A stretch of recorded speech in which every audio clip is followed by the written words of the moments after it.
पद्मनाभ द्वादशी व्रत की कथा तथा महिमा। दुर्वासा जी कहते हैं, सतयुग की बात है, भद्राश्य नाम से विख्यात एक शक्तिशाली राजा थे, जिनके नाम पर भद्राश्य वर्ष प्रसिद्ध हुआ है। एक बार कभी अगस्त मुनि उनके घर आए और कहने लगे, राजन, मैं 7 रातों तक तुम्हारे घर पर निवास करना चाहता हूं। राजा भद्राश्य ने सिर झुकाकर मुनि को प्रणाम किया और कहा, मुनिवर, आप अवश्य निवास करें। राजा भद्राश्य की सुंदरी रानी का नाम कांतिमती था। उसका तेज ऐसा था मानो 12 सूर्य एक साथ प्रकाश फैला रहे हों। इसी प्रकार राजा की 500 सुंदरियां भी थीं, जिनका व्रत संयमित था। सुंदर स्वभाव वाली वे सौतें दासी की भांति प्रतिदिन कार्य में संलग्न रहती थीं। कांतिमती को ही राजा की पटरानी होने का सौभाग्य प्राप्त था। एक बार उस रूप और तेज से संपन्न कल्याणी कांतिमती पर अगस्त मुनि की दृष्टि पड़ी। साथ ही उसके भय से कार्य में तत्पर रहने वाली उन सुंदरी सौतों को भी उन्होंने देखा। राजा भद्राश्य तो रानी कांतिमती के प्रसन्न मुख को प्रतिक्षण देखता ही रहता था।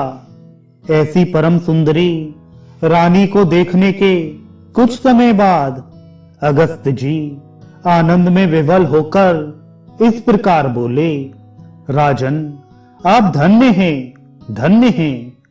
इसी प्रकार दूसरे दिन रानी को देखकर अगस्त मुनि ने कहा, अरे, यह तो सारा विश्व वंचित रह गया।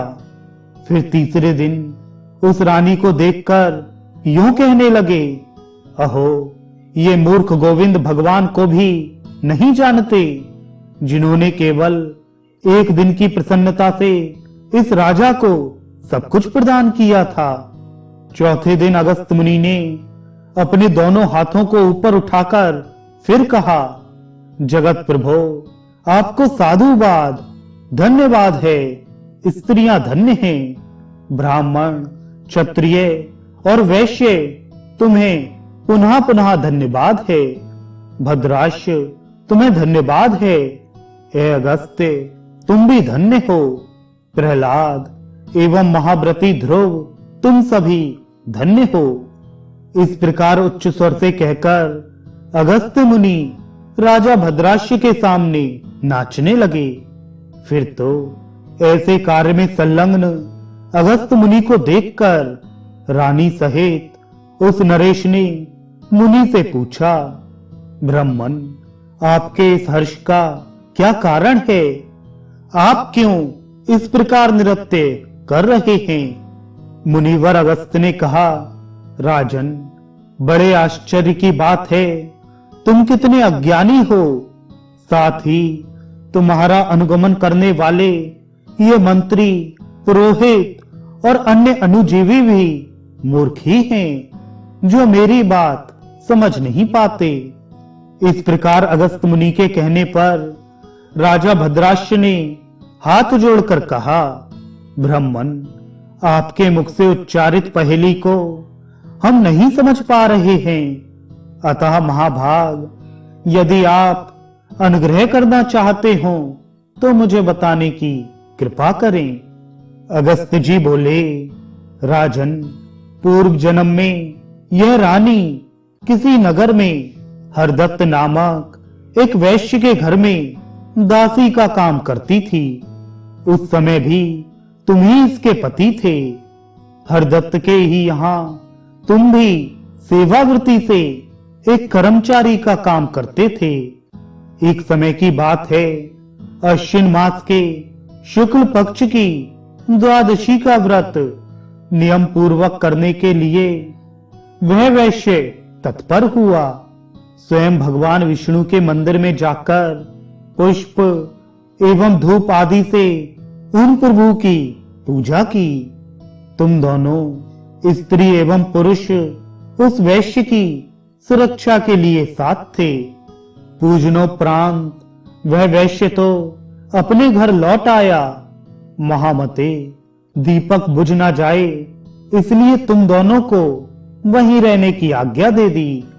उस वैश्य के चले जाने पर तुम लोग दीपकों को भली भांति जलाकर वहीं बैठे रहे।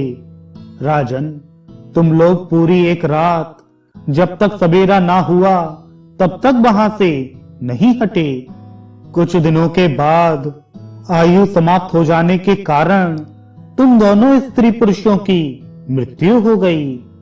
उस पुण्य के प्रभाव से राजा प्रियव्रत के घर तुम्हारा जन्म हुआ और तुम्हारी यह पत्नी, जो उस जन्म में वैश्य के यहाँ दासी का काम करती थी, अब रानी हुई है। वह दीपक दूसरे का था।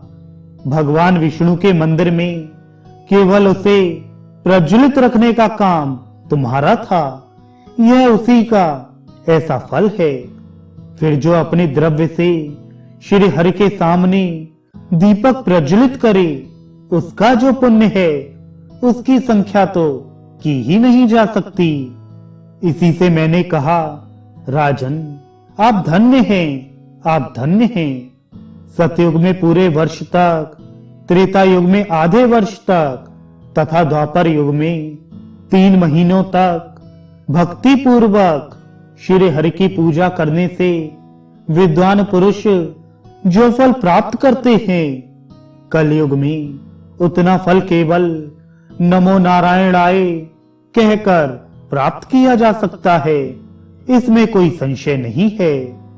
इसलिए मेरे मुख से निकल गया यह सारा जगत वंचित हो गया है। मैंने केवल भक्ति की बात कही है। भगवान विष्णु के सम्मुख दूसरे के जलाए दीपक को प्रज्वलित कर देने मात्र से ऐसा फल प्राप्त हुआ है। अब जो मैंने मूर्ख होने की बात कही, इसका अभिप्राय इतना ही है कि भगवान के मंदिर में दीपदान करने के महत्व को ये लोग नहीं जानते। मैंने ब्राह्मणों और राजाओं को धन्यवाद इसलिए दिया है कि जो अनेक प्रकार के यज्ञों द्वारा भक्ति के साथ उक्त विधि से श्री हरि की उपासना करते हैं, वे धन्यवाद के पात्र होते हैं। मुझे उन प्रभु के अतिरिक्त इस जगत में अन्य कुछ भी नहीं दिखता, अतः मैंने अपने को भी धन्य कहा। इस स्त्री को तथा तुम्हें धन्य बताने का कारण यह है कि यह एक वैश्य के घर सेविका थी और तुम भी सेवा का ही कार्य करते थे।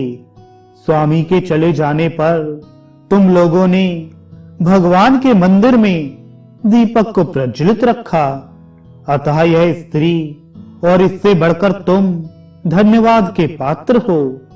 प्रहलाद के शरीर में आसुर भावना के बीज उपस्थित थे, फिर भी परम पुरुष परमात्मा को छोड़कर उसकी दृष्टि में अन्य कोई सत्ता ना थी, अतः मैंने उन्हें धन्य कहा है। ध्रुव का जन्म राजा के घर में हुआ था। बचपन में ही वे वन में चले गए और वहां भगवान विष्णु की आराधना कर सर्वोत्कृष्ट सुंदर स्थान प्राप्त किया। महाराज, इसलिए मैंने ध्रुव को भी साधु कहा है।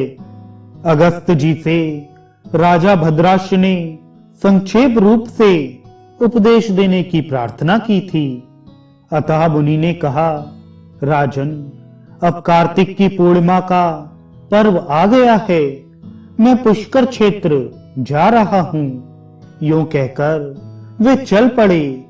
पुष्कर जाते समय ही वे राजा भद्राक्ष के महल पर रुके थे और उन मुनिवर ने राजा को वहीं पद्मनाभ द्वादशी व्रत करने का उपदेश दिया था।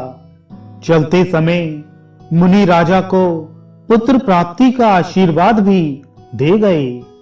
राजा भद्राक्ष ने भी भगवान पद्मनाभ की द्वादशी का व्रत किया फलतः वे पुत्र पौत्र और उत्तम से उत्तम भोगों से संपन्न होकर अंत में भगवान पद्मनाभ के धाम को प्राप्त हुए।